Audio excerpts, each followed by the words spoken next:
судоходства в Красном море, то наша позиция остается неизменной. Решительно осуждаем любые действия, препятствующие свободе навигации и представляющие опасность для коммерческих судов. Призываем Ансар Аллах воздерживаться от нападений на корабли, а также освободить судно Galaxy Leader и его экипаж, члены которого больше года томятся в неволе.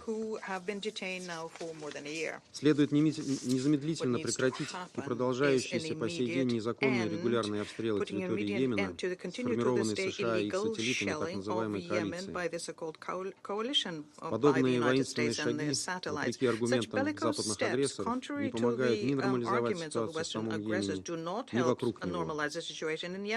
Они лишь отдаляют долгожданный мир в этой стране и укрепляют убежденность движения Ансар Аллах в том, что линия на противодействие враждебным внешним силам приносит свои плоды. История Йемена доказывает, что силой в этой стране ничего не решить. На Ближнем Востоке уже пролито достаточно крови. Может быть, настало время собирать камни, а не разбрасывать их. Госпожа председатель, не можем обойти стороной многолетний острейший гуманитарный кризис в Йемене.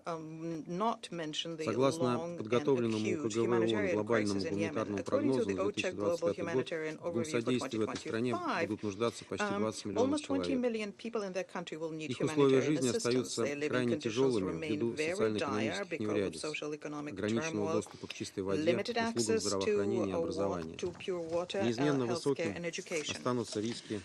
останутся риски недоедания. A high risk of malnutrition, which remains. Ожидается увеличение числа вспышек инфекционных заболеваний, включая холеру. Число внутренне перемещенных лиц составляет почти 5 миллионов. Это преимущественно женщины и дети. Выправить эту печальную ситуацию крайне непросто. Без сопряжения усилий всего международного сообщества, кратного наращивания гумфинансирования и снятия препятствий для работы гуманитарщиков, ни о каком улучшении условий жизни йеменцев говорить не приходится. В этом контексте нас, как и наших коллег по Совету, беспокоит до сих пор не разрешившаяся ситуация с задержанными в Йемене принятыми на месте сотрудниками ООН. Считаем недопустимыми действия, которые нарушают привилегии и иммунитет ООНовской структуры и персонала. Необходимо выяснить полную картину происходящего и обеспечить им доступ к задержанным. При этом мы против того, чтобы разговаривать с Ансар Аллах с позиции давления и угроз. Вместо этого востребована кропотливая посредническая работа на земле, которая создала бы условия для эвентуального освобождения задержанных. Благодарю за внимание. I thank the representative of the Russian Federation for their statement, and I now give the floor to the representative of the Republic of Korea. Thank you, Madam President. I extend my gratitude to Special Envoy Hans Grundberg and OCHA USG Tom Fletcher for their briefings, and Mr. Al Omaisi for sharing his personal experiences with us today. Taking this opportunity, I'd like to wish USG Fletcher every success in addressing global humanitarian needs and protection. I also warmly welcome Yemen's representative to today's meeting. As we convene for the year's final briefing, we reflect on the lack of progress since the adoption of Security Council Resolution 2722 in January, prompted by the Houthi attacks in the Red Sea. I'd like to address the following points today. First, reckless and unlawful Houthi attacks persist in the Red Sea and beyond, escalating to direct assaults on Israel, including Monday's drone strike on Tel Aviv. These provocations not only jeopardize regional stability and stall Yemen's political process, but also disrupt global supply chains. According to the recent International Institute for Strategic Studies, IISS report, Red Sea merchant ship traffic dropped by 50% this year. It is imperative for the Houthis to immediately cease their reckless provocations. Exploiting the regional tensions since October 7 is unjustifiable. We hope that the full implementation of the ceasefire agreement along the Blue Line, as well as the recent historic momentum toward the political transition in Syria, will have a catalytic impact on the dynamics of the Middle East, leading to stability and political progress in Yemen. Second, over 6 months have passed since the Houthis' appalling arbitrary detention of more than 50 personnel from the UN, NGOs, civil society, and diplomatic missions. While some people were recently released, the detention of many others continues. We strongly condemn these unacceptable detentions that constitute a violation of international law. We would like to echo the Secretary General's most recent call for the immediate and unconditional release of all the arbitrarily detained, including humanitarian personnel. Third, each month we have been witnessing the declining humanitarian situation in Yemen. The latest UNHCR report confirms that the floods displaced 100,000 families, exacerbating the shelter crisis and the water scarcity. We urge the international community to refocus its attention on the deteriorating humanitarian situation in Yemen. The Republic of Korea is fully committed to continuing our active contributions to support humanitarian needs in close cooperation with all relevant stakeholders. Fourth, all UN member states, including neighboring countries, must faithfully implement Security Council resolutions, especially the arms embargo. In this connection, we urge UN member states to pay close attention to the panel of experts' findings in their final report of this year. As the chair of the Yemen Sanctions Committee, the Republic of Korea will continue its constructive efforts to this end. In conclusion, Madam President, we reaffirm our unwavering support for Special Envoy Grundberg's steadfast efforts in tackling multiple ongoing challenges and laying the groundwork for an inclusive Yemeni-led political transition under UN auspices. Although 2024 was a disheartening year, given the recent dramatic shifts in the region, we have a stream of hope for progress and positive developments in Yemen and the Middle East as a whole in 2025. I thank you, Madam President. I thank the representative of the Republic of Korea for their statement. I now give the floor to the representative of China. President, I first of all thank Special Envoy Grundberg and USG Fletcher for their briefings. I also thank the representative of the civil society for their briefings. I welcome the representative of Yemen to attend this meeting. This is USG Fletcher's first meeting at the Council. I welcome him. I also wish to take this opportunity to reiterate China's firm support for the humanitarian work of the United Nations. President, the recent dramatic development of the situation in Syria has brought about new elements of instability and uncertainty to the entire Middle East region. The situation in Yemen and that in the Red Sea may suffer new shocks as a result. The ongoing exchange of fire between Israel and Houthis, as well as the recent Israeli message about its contemplating a new larger-scale strike on Yemen is a deeply worrying and disturbing development. I would like to again call on all parties to exercise restraint and refrain from actions that would escalate the situation. I emphasize that the sovereignty, security, and territorial integrity of Yemen should be respected. I reiterate that the Yemeni issue ultimately hinges on a political solution. The current stagnation of the peace process is not in the long-term and fundamental interests of the Yemeni people. All parties should demonstrate political will, take practical actions to gradually build mutual trust, create conditions for the resumption of dialogue, and jointly promote a comprehensive Yemeni-led and owned political process. China supports Special Envoy Grundberg in his good offices and calls on all parties to support him in his endeavors to bring the political process in Yemen out of the impasse at an early date. We're also concerned about the lack of any easing of tension in the Red Sea. We again call on the Houthis to respect the right of commercial vessels of all countries to navigate in the waters of the Red Sea in accordance with international law, to cease their attacks and harassment, and to maintain the safety of shipping lanes in the Red Sea waters.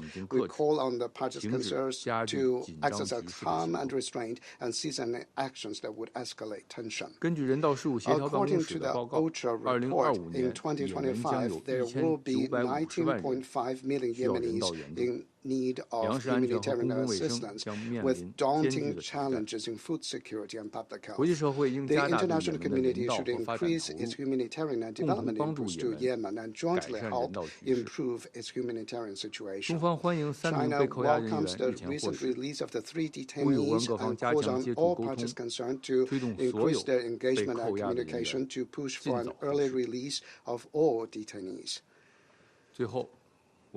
Before I conclude, I would like to emphasize that it has been 14 months since the start of the Gaza conflict. The negative spillover effects of the conflict are growing. Lebanon and Syria, as well as the Red Sea and Yemen, are all experiencing new turbulence. The Security Council should maintain its unity, take measures to promote a permanent ceasefire in Gaza as soon as possible, and a gradual de-escalation in the region, so as to prevent more countries from being plunged into catastrophe. We're ready to work with all parties and continue to make our unrelenting efforts for a political settlement in Yemen and for peace and stability in the Middle East. Thank you, President. I thank the representative of China for their statement, and I now give the floor to the representative of Slovenia. Thank you, Madam President. We are grateful to Special Envoy Grundberg and Under-Secretary General Fletcher for their briefings, as well as Mr. Alomesi for his deeply personal testimony. We welcome the Ambassador of Yemen to the Chamber. As this is USG Fletcher's first briefing to the Council, I take this opportunity to wish him every success. OCHA's work is indispensable, and you can rest assured of Slovenia's support. Madam President, colleagues, indeed, it has been a turbulent year for the people of Yemen, a year marked by worsening food insecurity, economic turmoil, devastating flooding, and the spread of disease. For many children, a year in which they did not attend school. For many women and girls, a year in which they suffered from sexual and gender-based violence. This was also a year marked by ever-deteriorating conditions for humanitarian workers on the ground. We acknowledge the recent release of 1 UN and 2 NGO staff following the unjustifiable wave of detentions by the Houthis 6 months ago. While this is a relief, it is simply not enough. We once again call for the immediate and unconditional release of all detained humanitarian personnel and implementation of Resolution 2730. We commend OCHA and the broader humanitarian community for staying and delivering life-saving and life-sustaining services across the country. We note the prioritization exercise which is being undertaken by OCHA. It is regrettable that it has to happen, but we understand why. Humanitarian personnel must be protected. We call for joint, principled humanitarian action in Yemen and sustained funding to the response plan as we head towards a new year. President, last December, the Yemeni parties took the significant step of committing to a set of measures to implement a nationwide ceasefire and work on a UN roadmap. Since then, however, they have not taken the necessary leap to build on these commitments and deliver a lasting peace.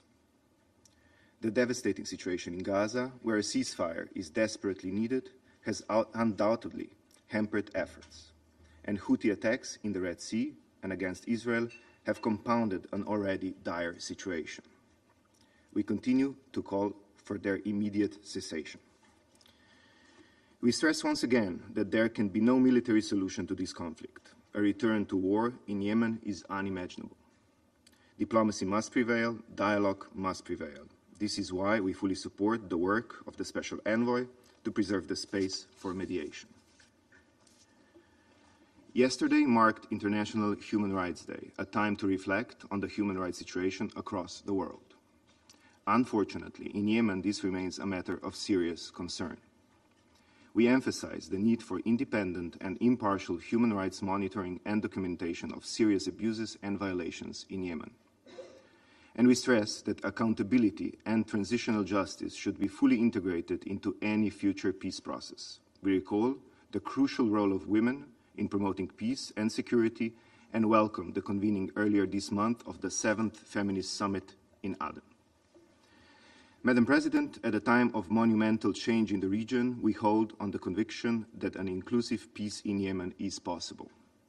Slovenia once again calls on all parties to this conflict to put the Yemeni people first, allowing them to finally rebuild their lives in 2025. I thank you. I thank the representative of Slovenia for their statement. I shall now make a statement in my capacity as representative of the United States. I want to start by thanking Special Envoy Grunberg and OCHA Undersecretary General Fletcher for your briefings. And since this is Mr. Fletcher's first briefing in the Council, I want to congratulate you on your appointment and welcome you to the fold. Both briefers once again stress the recklessness of Houthi maritime attacks and the deteriorating humanitarian situation in Houthi-controlled territory. I want to give a special thank you to Hashim El-Omasi for sharing your heart-wrenching story, one that is unfortunately unfolding over and over again in Yemen as the Houthis continue to unlawfully detain countless individuals. I want to welcome the presence of the Yemeni PR. Colleagues, we have discussed the Houthis' disturbing actions at length, and yet these conversations have borne no meaningful change in the Houthis' behavior. They've not heeded appeals in this chamber nor consensus enshrined in multiple Council products. Instead, they have ignored the clear demands in Resolution 2722 to end their maritime attack and release the unlawfully detained crew of the Galaxy Leader. And they've failed to change their behavior following the Council's press statements last December and just this past month. On the contrary, the Houthis, with the help of Iranian-supplied anti-ship ballistic missiles, have only continued their reckless attacks, including on U.S. naval ships, a Turkish merchant vessel, and a UAE-operated container vessel. And they continue to target Israel. The Houthis' slick social media propaganda is clear evidence that they care more about blustering to foreign audiences than helping their own people. These videos are complemented by a concerted disinformation campaign to protect illusions of tactical success. This campaign is intended to weaken the resolve of regional partners and like-minded countries. Colleagues, that cannot happen, and it will not happen. Whether in this Council or through partnerships like Operation S-Speed and Prosperity Guardian, the multinational community stands firm in our resolve to counter threats to navigational rights and freedoms. To that end, the United States supports strengthening UNVIM's capacity to inspect vessels bound for Houthi-controlled ports, helping mitigate the flow of weapons from Iran to the Houthis. Right now, these transfers are happening at an unprecedented rate, not to mention in violation of multiple Security Council resolutions. This must cease. What's more, and following the successful launch of the Yemen Maritime Security Partnership last month, we will continue to work with the Republic of Yemen's Coast Guard to control illicit activity along the country's coastline. Finally, we will continue to push for accountability for the Houthis and those who support them. Enough is enough. We have already warned that sham proceedings that could lead to executions of unlawfully detained humanitarian, UN, and embassy personnel are totally unacceptable. And last month, the United States demanded the Security Council call for the immediate release of all detainees, people who are effectively hostages and desperately want to come home to their families, as Mr.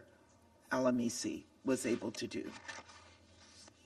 The United States was disappointed that some Council members once again an effort to speak with one voice about these detainees. Disappointed but not surprised. After all, it has become increasingly clear that Russia has its own political interests with the Houthis, an agenda that takes precedence over collaboration in this council. We've seen disturbing evidence that Moscow is actively pursuing contacts with the Houthis and discussing weapons transfers. And now there are alarming reports that Russian armed forces have recruited hundreds of Yemenis to fight their unjustified war in Ukraine.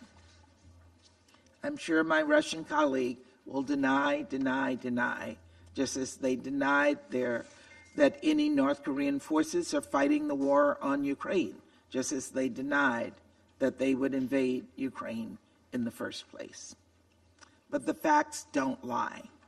And the fact is that despite Russia and Iran's nefarious meddling, the only way to resolve Yemen's conflict is through an inclusive political solution.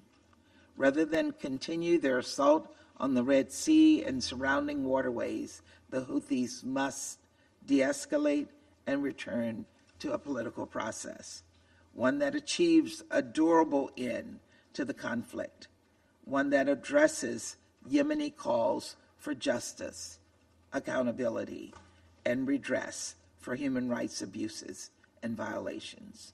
Thank you. I resume my function as President of the Council. I now give the floor to the representative of Yemen.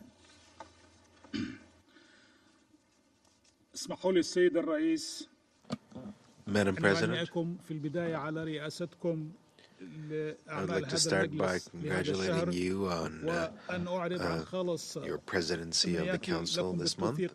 We wish you every success in this endeavor. I also thank your predecessor, the permanent representative of the United Kingdom, for a successful presidency of the Council last month. I'd also like to thank Mr. Hans Grunberg, Mr. Tom Fletcher, and we congratulate him on his appointment to his post. We wish him every success, and we're ready to work with him to ease the humanitarian suffering in Yemen. I also want to thank my brother, Mr. Hisham Al-Omaisi. I thank them all for their briefings. Madam President, numerous times we have reiterated in this Council that peace in Yemen cannot be established without having a partner that renounces war, believes in equal rights for all Yemenis, rejects violence as a way of imposing their political program, and puts the interests of the Yemeni people above any other consideration.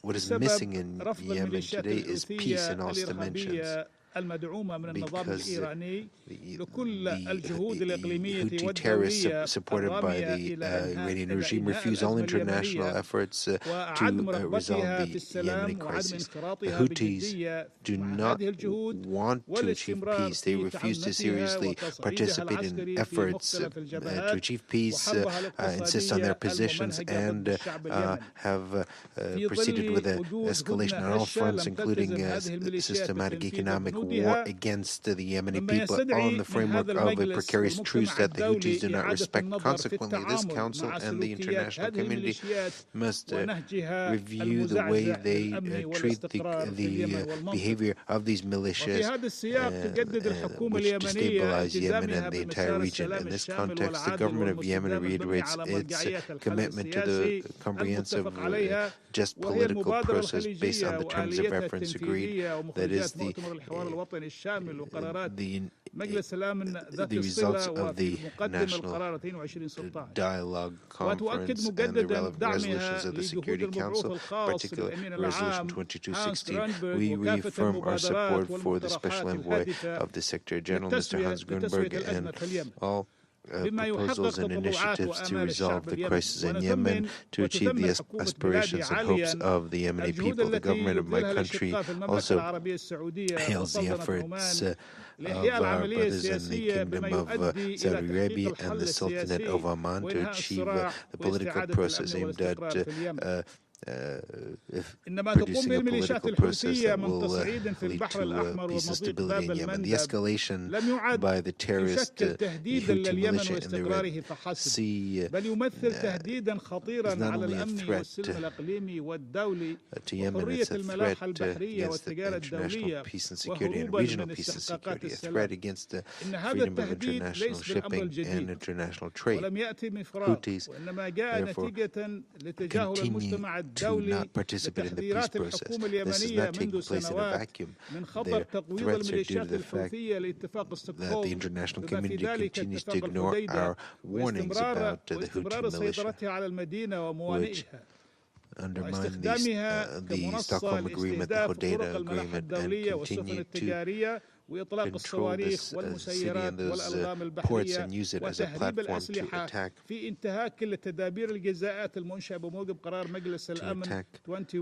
international shipping routes and commercial vessels, launch missiles and drones, and engage in arms trafficking, which is against the sanctions regime pursuant to Resolution 2140. These militias supported by the Iranian regime seek to destabilize the region and threaten international shipping routes and undermine all efforts at de-escalation and efforts to find a solution and undermine the future of the Yemeni people, exacerbate the humanitarian conflict. Iran must seize this. They must respect the sovereignty of Yemen and allow the Yemenis to build their state. It's really time has come to do this. The Iranian regime continues to provide the Houthis with experts, training, and weapons, including ballistic missiles and drones. This is a flagrant violation of the relevant resolutions of the Security Council, especially Resolution 2216 and 2140. This also demonstrates contempt for international efforts and the efforts of this august body in charge of maintaining international peace and security, as well as the efforts to attain this goal.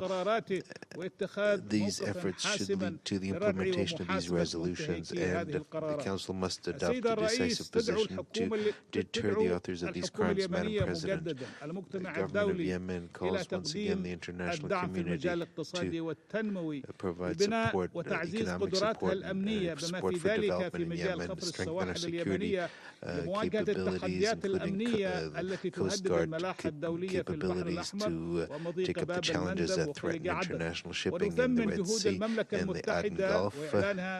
We welcome the efforts of the United Kingdom and its recent announcement of new measures to support the Yemeni Coast Guards in the framework of efforts to combat piracy, terrorism, and organized crime.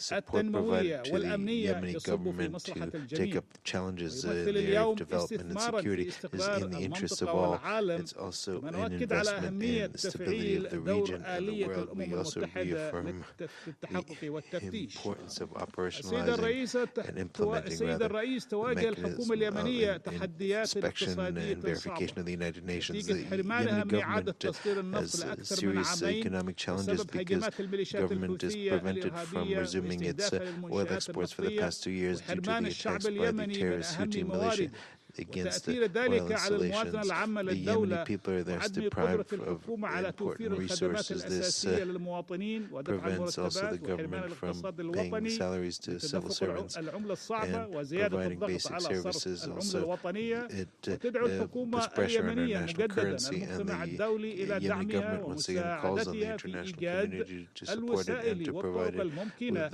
the necessary support to find the means to resume exports of oil التزاماتها is a vital الحتمية. resource that وفي will ظل allow us هذه to التحديات fulfill our الاقتصادية obligations. تواصل الحكومة Framework of all العمل these على تنفيذ economic جملة من challenges, the الإجراءات government is الهادفة seeking to إلى تخفيف المعاناة implement a number الاقتصادية of measures والإنسانية to ووقف ease the التدهور الاقتصادي economic and واستقرار humanitarian الخدمات suffering of العامة. our people, وما put في an end to ذلك the وضع الخطط deterioration of the وتحديد economy, الأولويات and لإيجاد restore basic الحلول services, المستدامة including على developing المستويين plans and التنموي defining والخدمي وتنفيذ priorities جملة من الإصلاحات for الاقتصادية lasting solutions والمالية to والإدارية development and وتعزيز provision of services. الشفافية والمساءلة This, of course, implies ومكافحة economic الفساد and كعنوان financial للمرحلة and الراهنة administrative reforms to ونعبر عن combat ثقتنا الكاملة في impunity دعم المجتمع الدولي وشركاء اليمن في التنمية ensuring من الدول transparency الشقيقة and fight والصديقة corruption, والمنظمات which is الدولية priority. المانحة Currently, للخطط وبرامج الحكومة في convinced that هذه the الظروف international الاستثنائية community and our لتحقيق الاستقرار development partners الاقتصادي and brethren لتحقيق countries and الاستقرار international والتعاطي organizations will الاقتصادي support us in وتعزيز قدرات المؤسسات achieving الحكومية the ودمج الأولويات stability and والاحتياجات recovery التنموية and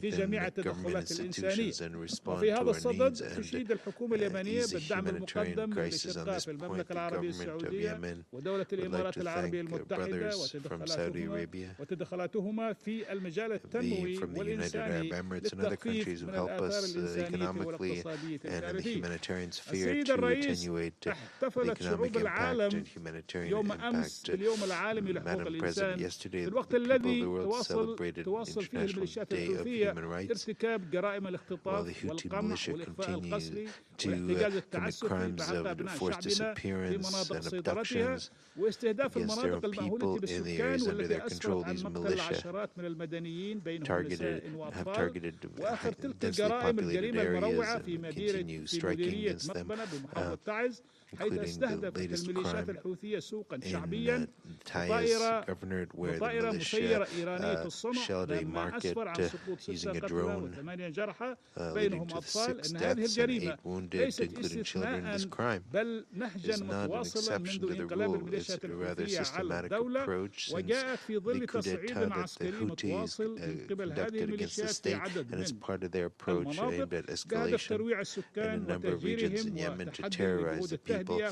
and force them وتبويض to فرص displace الحل and السلمي to للأزمة.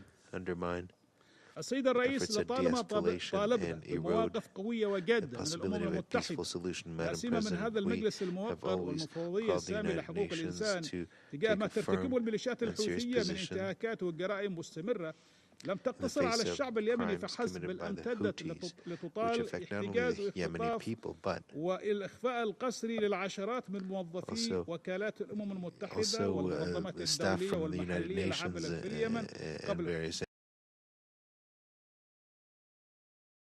من 6 detained أشهر and بالإضافة إلى have البعثات الدبلوماسية. for over 6 months. إلا أننا وللأسف This نشهد also affects استمرار diplomatic تراخي missions. المجتمع Unfortunately, الدولي we see this وإصدار اللغة lax الناعمة التي لا attitude in the ترقى international إلى community حجم vis-à-vis تلك the الجرائم Houthis, والانتهاكات which وهو ما uses شجع هذه الميليشيات على التمادي language في ممارساتها that is not التي تمثل commensurate with انتهاكا the severity of the للقانون violations الدولي والقانون الدولي الإنساني وقانون حقوق الإنسان والتشريعات الوطنية.